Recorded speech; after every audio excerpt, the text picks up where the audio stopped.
नमस्कार विद्यार्थी मित्रांनो, सर्वप्रथम स्पर्धा परीक्षा राज्यशास्त्र या यूट्यूब चॅनलमध्ये आपलं सर्वांचं स्वागत आहे।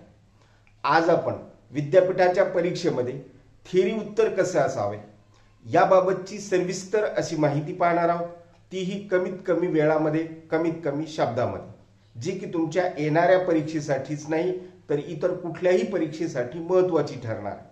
आपण परीक्षा देतो, ती परीक्षा देत असताना आपल्याला अडचणी येतात, परंतु केवळ आणि केवळ आपलं नियोजन नसल्यामुळे आपल्याला परीक्षेमध्ये मार्क्स कमी पडतात। अशा वेळेला आपण काय करावं किंवा कोणत्या पद्धतीने आपण तयारी करावी याबाबतची सविस्तर माहिती घेण्यासाठी तुम्ही वेगवेगळ्या पद्धतीचे तुमचे प्रश्न आपल्या या चॅनलवर टाकत असतात। त्यामधीलच एक प्रश्न असा होता की सर, आम्हाला उत्तरे कशी असावीत किंवा विद्यापीठाच्या परीक्षेमध्ये उत्तर लिहिण्यासाठी कोणकोणत्या गोष्टीची आवश्यकता आहे याबाबतचा प्रश्न विचारला होता आणि तोच प्रश्न किंवा त्याबाबतची माहिती घेत असताना आपण आजच्या या सर्व भागामध्ये याबाबतचं स्पष्टीकरण थोडक्यात महत्त्वाचं घेणार आहोत। निश्चित तुम्हाला या सर्व गोष्टी महत्त्वाच्या ठरतात। पुढील वेगवेगळ्या स्पर्धा परीक्षेसाठी सुद्धा तुम्हाला त्या उपयोगी ठरू शकतात किंवा लिखाण कौशल्य विकसित करण्यासाठी सुद्धा तुम्हाला या सर्व बाबी महत्त्वाच्या ठरतात। त्यासाठी तुम्हाला या चॅनलवर कनेक्ट राहायचं आहे। सर्वप्रथम आलेला बेल आयकॉन प्रेस करायचा आहे। सर्व विद्यार्थी मित्रांना तुम्हाला हे व्हिडिओ शेअर करायचे आहेत आणि कमेंटच्या माध्यमातून तुम्हाला तुमचं फीडबॅक नोंद करायचं आहे। मात्र ते करत असताना तुम्हाला हे सर्व आपल्यासाठी कशा पद्धतीने प्रॅक्टिस करता येईल हे सुद्धा पाहायचं आहे। सर्वप्रथम आपण एक लक्षात घ्यायचं आहे की आपण विद्यापीठाची परीक्षा द्यायलेलो आहोत आणि आपल्याला इतर स्पर्धा परीक्षांच्या अभ्यासाची सुद्धा तयारी करायची आहे। त्यातली त्यात आपला जो काही विषय आहे तो राज्यशास्त्र घेत असताना राज्यशास्त्राच्या प्रश्नपत्रिकेमध्ये आपण ज्यावेळेस वाचतो ती प्रश्नपत्रिका, त्यावेळेला कशा पद्धतीचे प्रश्न आहेत हे समजून घेणे आणि त्याची उत्तरे कशा पद्धतीने लिहायची हे आपल्याला माहित असणं किंवा ते लिहिता येणं आवश्यक आहे। सुरुवातीला मग काय करायचं आहे तर सर्वप्रथम आपण प्रश्नपत्रिका हातात घेतली, त्याच्या अगोदर आपल्याला पॅटर्न माहित असतो। तो पॅटर्न माहित असल्याच्या नंतर आपल्याला किती प्रश्न आहेत हे आपल्याला लक्षात असायला हवं। आजच्या घडीला विद्यापीठाच्या प्रश्नपत्रिकेचं स्वरूप हे थिअरी टाईप म्हणजेच दीर्घोत्तरी अशा स्वरूपाचं आहे आणि दीर्घोत्तरी प्रश्न लिहित असताना कोणती काळजी घ्यायला पाहिजे याबाबतची माहिती तुम्हाला असणे गरजेचं आहे। त्यासाठी या दीर्घोत्तरी प्रश्नामध्ये एकूण तुम्हाला जे काही 5 प्रश्न आहेत आणि त्या 5 प्रश्नांची उत्तरे तुम्हाला लिहायची आहेत। आता या 5 प्रश्नांची जी काही विभागणी आहे ती तुमची 10 10 10 अशा मार्कामध्ये आहे। म्हणजेच एकूण 5 प्रश्नांचे तुम्हाला 50 गुण आहेत, हे लक्षात असू द्या।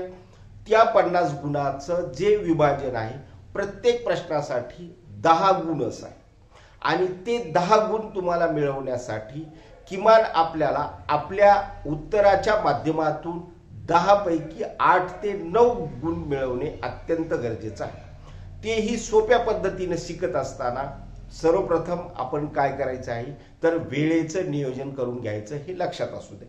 हे वेळेचं नियोजन म्हणजे कसं, एकूण तुम्हाला वेळ आहे 2 तासाचा, 2 तास म्हणजेच 120 मिनिटे। प्रश्न सोडवायची आहेत एकूण 5, म्हणजेच या 5 प्रश्नांची उत्तरे तुम्हाला 120 मिनिटांमध्ये लिहायची। त्याच्या अगोदर तुम्हाला जी प्रश्नपत्रिका हातात मिळण्याचा जो मुख्य टाइम आहे तो 120 मिनिटाचा आहे, हे लक्षात असू द्या। जी उत्तरपत्रिका तुमच्या हातामध्ये मिळते ती एक अगोदर साधारण एक 10-15 मिनिटांच्या अगोदर मिळालेली असती। त्यावेळेला तुम्हाला नंबर टाकणे किंवा इतर जी काही आवश्यक माहिती आहे ती माहिती भरून रेडी असणे आपण गरजेचं आहे। बऱ्याच वेळेस आपला जो काही गोंधळ होतो तो गोंधळ कशा पद्धतीचा होतो तर तो गोंधळ आपण प्रश्नपत्रिकेवर नंबर किंवा आवश्यक माहिती न टाकल्यामुळे आपल्याला आपल्या उत्तरपत्रिकेमधील या सर्व बाबी कशा पद्धतीच्या लिहायच्या हे जर माहित नसेल तर आपला जो काही लिखाणाचा वेळ आहे तो वेळ वेस्ट जाण्याची शक्यता असते। हा वेळ वेस्ट जाऊ नये ह्याच्यासाठी आपण काळजी घ्यायची की आपण आपला 120 मिनिटाचा जो वेळ मिळालेला आहे तो 120 मिनिटाचा वेळ आपल्याला परफेक्टपणे आपल्या 5 प्रश्नासाठी वापरता आला पाहिजे.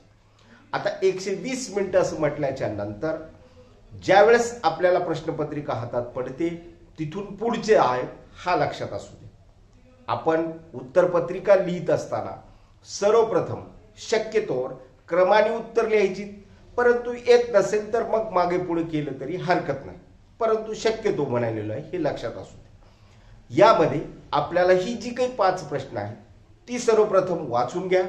ती वाचून घेतल्याच्या नंतर मग आपल्याला दुसरा जो काही पार्ट करायचा तो कोणता आहे तर कोणता प्रश्न आपल्याला हाती घ्यायचा आहे लिखाणासाठी. आता या ठिकाणी लक्षात घ्या की 120 मिनिटं आहेत, 5 प्रश्न आहेत, म्हणजेच प्रत्येक आपल्या उत्तरासाठी आपल्याकडे फक्त आणि फक्त 24 मिनिटं आहेत हे लक्षात पाहिजे. 24 मिनिटामध्ये तुम्हाला उत्तर लिहायचंय आणि ते उत्तर कसं लिहायचंय हे तुम्हाला शिकणं किंवा प्रॅक्टिस अंती हे माहीत असणं गरजेचं आहे.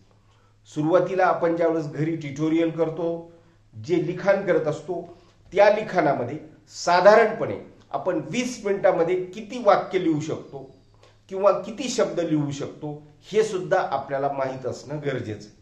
कारण आपल्या 20 मिनिटामध्ये आपल्याला हे उत्तर लिहून त्याचा समारोप करून दुसरा प्रश्न आपल्याला हाती घ्यायचा असतो हे लक्षात पाहिजे. कारण विद्यापीठाच्या परीक्षेमध्ये प्रत्येक प्रश्न तुम्ही सोडवणे त्याचं उत्तर लिहिणे अपेक्षित आहे जर तुम्हाला गुण वाढवायचे असतील तर. मग हे गुण वाढवत असताना साधारण 20 ते 24 मिनिटं प्रत्येक प्रश्नासाठी आहे आणि या 20 ते 24 मिनिटांमध्ये आपल्याला उत्तर संपवायचं आहे. त्याची प्रॅक्टिस घरी आपण करणं आवश्यक आहे. मग आपण पाहतो एखाद्या प्रश्नाला जर तुम्ही 1 तास उत्तर लिहू लागले तर त्याला काहीही अर्थ नाही हे सुद्धा तुम्हाला माहीत असणं आवश्यक आहे. म्हणजेच आपण काय करायला पाहिजे तर 20 मिनिटांमध्ये कोणत्याही प्रश्नाचं आपल्याला उत्तर लिहिता येणे. आता तेही उत्तर म्हणजेच आपण हे लक्षात घ्यायचंय की आपला जो अभ्यासक्रम आहे साधारण आपल्या राज्यशास्त्राचं जर उदाहरण घेतलं तर राज्यशास्त्रामध्ये प्रत्येक चॅप्टरमध्ये म्हणजे तुम्हाला किती चॅप्टर दिलेले आहेत त्या प्रत्येक चॅप्टरवर तुम्हाला प्रश्न येतातच. आता या प्रत्येक चॅप्टरवर प्रश्न येतात म्हणजेच तुमचे सपोज 4 चॅप्टर असतील किंवा 5 चॅप्टर असतील, 4 असतील तर एका चॅप्टरवर डबल क्वेश्चन येईल किंवा 2 चॅप्टरवर डबल क्वेश्चन येईल आणि 5 जर चॅप्टर असतील तर निश्चितच 5ही चॅप्टरवर म्हणजेच एक क्वेश्चन असेल. आता एक क्वेश्चन आपण या ठिकाणी असं म्हणतो की एक क्वेश्चन दिला की त्याला एक क्वेश्चन तुम्हाला और सुद्धा असतो हे लक्षात पाहिजे. आपण त्याच्यापैकी कोणता प्रश्न सोडवायलो याचा उल्लेख आपल्या प्रश्नपत्रिकेमधील प्रश्नाचं स्वरूप लक्षात घेऊन तो आपण त्या ठिकाणी नोंदवणे गरजेचं.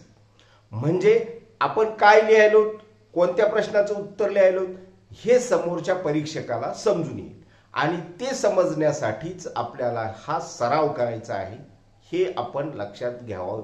म्हणजे आपण या ठिकाणी एक साधारण प्रश्नाचं जे काही उत्तर आहे ते कसं असावं याचं एक उदाहरण आपल्या पद्धतीने म्हणजेच आपली जी बोर्ड रायटिंगची मेथड आहे त्या बोर्ड रायटिंगच्या मेथडच्या नुसार आपण देण्याचा प्रयत्न केलेला आहे.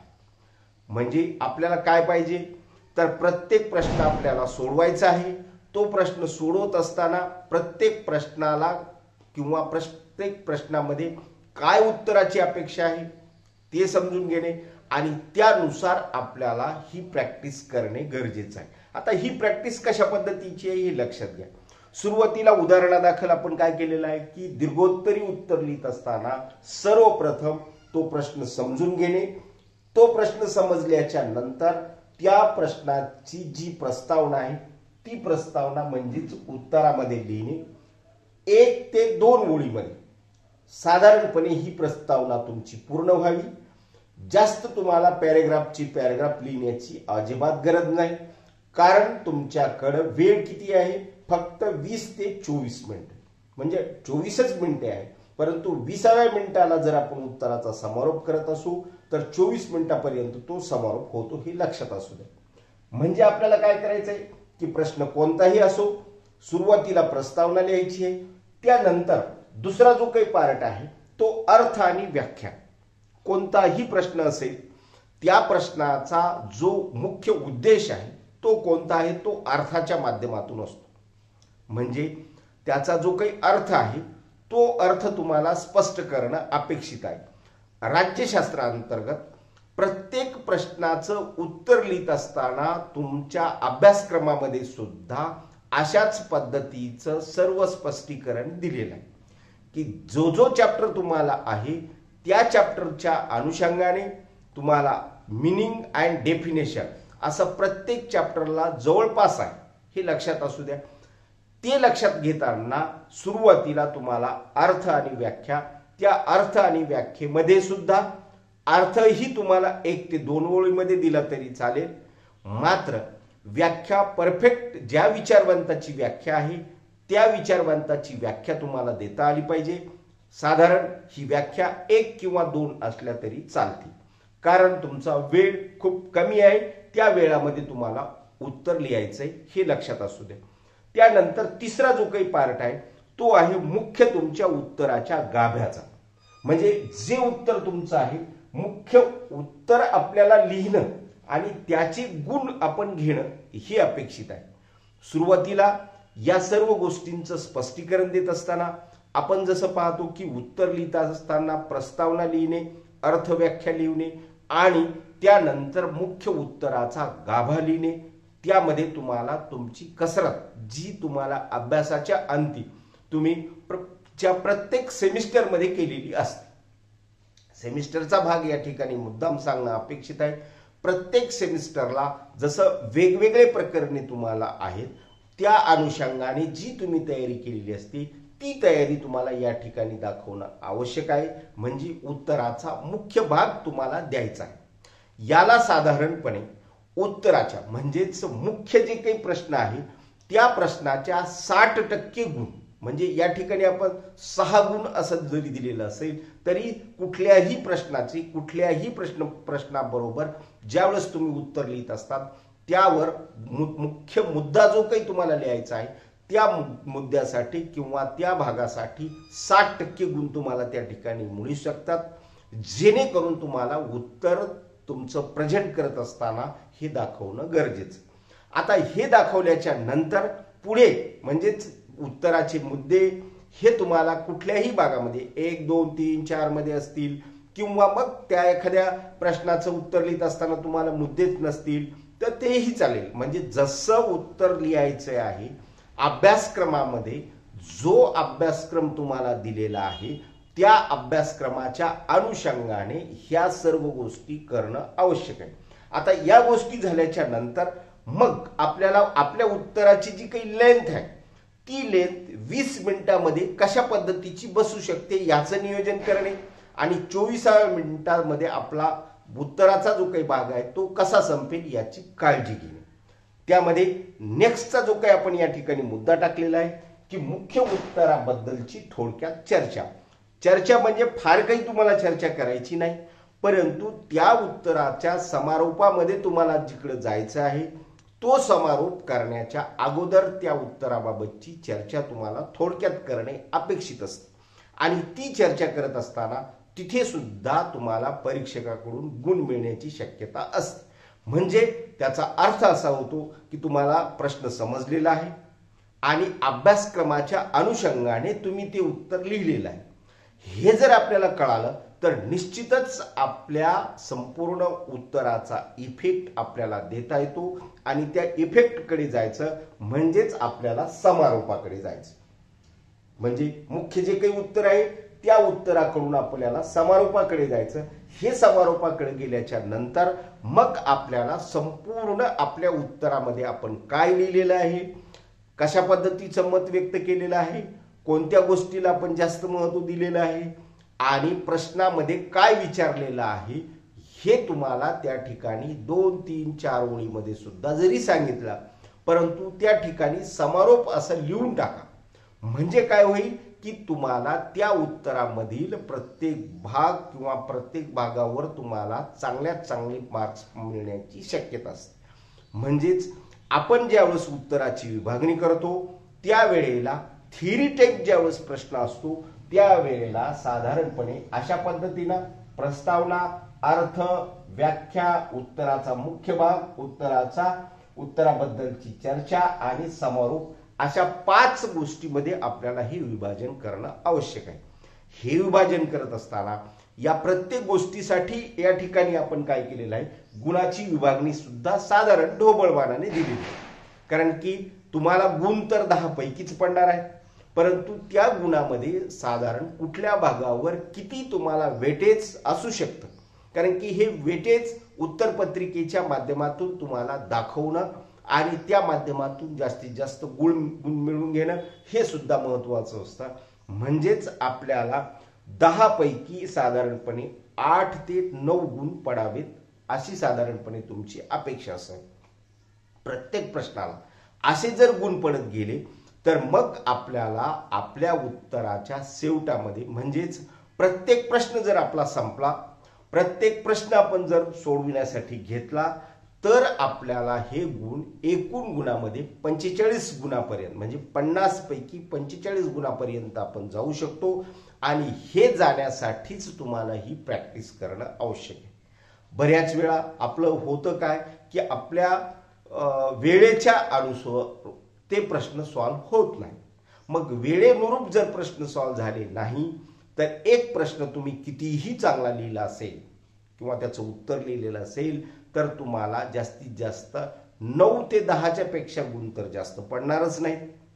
मग दुसरा प्रश्न जर नाही लिहिला, तिसरा प्रश्न जर नाही लिहिला आणि चौथा लिहिला, 5वा लिहिला किंवा 1 किंवा 2च प्रश्न सोडवले, 3च प्रश्न, बरेच विद्यार्थी करतात असं, एकच प्रश्न चांगला सोडवतात, 2च प्रश्न, आता 2ही प्रश्न सोडवले तरीही तुमची गुणाची टक्केवारी वाढत नाही. 3 प्रश्न सोडवले तरीही गुणाची टक्केवारी वाढत नाही. तुम्हाला 5 आणि 5च प्रश्न सोडवणं गरजेचं आहे. म्हणजे एकूण आपल्याला प्रश्न 5 आहेत आणि ते 5ही प्रश्न तुम्हाला सोडवणे अपेक्षित आहे. त्याला वेळ कशा पद्धतीनं तुम्हाला नियोजित करायचा किंवा तो वेळ आपण देत असताना कोणत्या पद्धतीनं त्याला आपण विभागणी करायची, त्याचं उत्तर लिहित असताना आपली जी काही स्पीड आहे, रायटिंग जी स्पीड आहे ही कशी मेंटेन करायची, हे साधारणपणे आपल्याला प्रॅक्टिसच्या माध्यमातून घेता येणं सहज शक्य आहे, सोपं आहे. घरी बसल्याच्या नंतर साधारणपणे घडी लावूनच आपण या सर्व गोष्टी 2 तासामध्ये कशा आवरता येतील हे आपण लक्षात घ्यायला पाहिजे. त्या ठिकाणी कुठल्याही पद्धतीनं कुठल्या प्रश्नाला जास्त वेटेज देण्याची गरज नाही किंवा एखाद्या प्रश्नाला कमी जर तुम्ही सोडवलेला असेल तर त्याचा जो काही आपल्याला तोटा होतो तो म्हणजे कमी गुण मिळवण्यात होतो. आपल्याला जास्तीत जास्त गुण मिळवायचे आहेत हे लक्षात असू द्या. गुण मिळवणे हा तुमचा मुख्य उद्देश जरीही नसेल, परंतु तो अभ्यासक्रमाच्या माध्यमातून ज्या प्रत्येक गोष्टी आपल्याला समजलेल्या आहेत ते मांडण्याची पद्धत आपल्याला विकसित करणे आणि विद्यापीठाच्या परीक्षाबरोबर इतर परीक्षेमध्ये सुद्धा चांगल्यात चांगल्या पद्धतीनं यश संपादन करणे हे आपलं मुख्य कर्तव्य किंवा आपलं मुख्य टार्गेट असावं. हे आपण लक्षात जर घेतलं तर निश्चित आपल्याला उत्तर कसे असावं. साधारणपणे थिअरी परीक्षेमध्ये, मग ह्या आता या कुठल्याही थिअरी जर परीक्षा असतील तर त्या थिअरी परीक्षेमध्ये अशा पद्धतीच्या उत्तराची रचना, उत्तरे तुम्हाला लिहिता आलीच पाहिजेत आणि ते उत्तर लिहित असताना असे सुद्धा संदर्भ तुमच्या समोर जर उपलब्ध असतील तर निश्चितच तुम्हाला चांगल्यात चांगले गुण मिळतात हे लक्षात असू दे. त्याही पेक्षा काही सोप्या जे काही टिप्स आहेत, म्हणजेच तुम्ही जी गोष्ट लिहिलेली आहे किंवा ज्या उत्तराच्या माध्यमातून तुम्ही तुमच्या मताचं प्रेझेंटेशन करत असतात ते समजणं सुद्धा परीक्षकाला आवश्यक आहे की तुम्हाला कोणत्या प्रश्नाचं उत्तर लिहायचंय, ते कशा पद्धतीने तुम्ही टाकतात किंवा लिहितात हे जर परीक्षकाला कळालं तर निश्चितच तुम्हाला चांगले चांगले गुण मिळतात हे लक्षात असू द्या. म्हणजे आपल्याला करायचं काय की आपल्याला जी थिअरी म्हणजे दीर्घोत्तरी परीक्षा द्यायची, तर ही दीर्घोत्तरी परीक्षा देत असताना या सर्व गोष्टींची काळजी घेणं अत्यंत गरजेचं आहे. तुम्हाला लिखाणाचं जे काही कौशल्य आहे ते तुम्हाला विकसित करणं आहे आणि हे लिखाण कौशल्याच्या माध्यमातूनच तुम्हाला गुण मिळवणं आहे. गुण मिळवणे हे जरी सर्वस्व नसलं तरीही गुण मिळवण्याची रीत आपण समजून घेणं म्हणजेच विद्यापीठाच्या परीक्षेमध्ये आपोआपच तुम्ही चांगल्या चांगल्या पद्धतीचं यश संपादन करणं. यश हे प्रत्येकाला हवं असतंय, मात्र ते यश घेत असताना त्याला जोड जर कष्टाची असेल तर निश्चितच आपण आपल्या कष्टाच्या माध्यमातून घेतलेलं यश, त्याचा जो काही अभिमान आहे तो सुद्धा चांगला असतो हे लक्षात पाहिजे. म्हणजेच वेगवेगळ्या स्पर्धा परीक्षेच्या माध्यमातून आपण ज्यावेळेस एखाद्या चांगल्या उच्च पदावर जाणार आहोत हे ज्यावेळेस तुम्ही गृहीत धरलेलं आहे त्यावेळेला अशा सर्व गोष्टींचा सराव करणे आवश्यक आहे.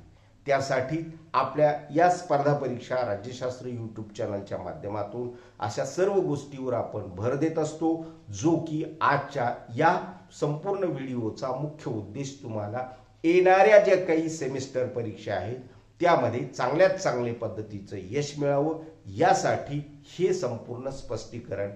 थिअरी टाईपचे प्रश्न कसे लिहावे याबाबतचं होतं आणि तेच तुम्हाला समजून येणं गरजेचं आहे. आजच्या व्हिडिओचा एवढा संदेश पुढे. धन्यवाद.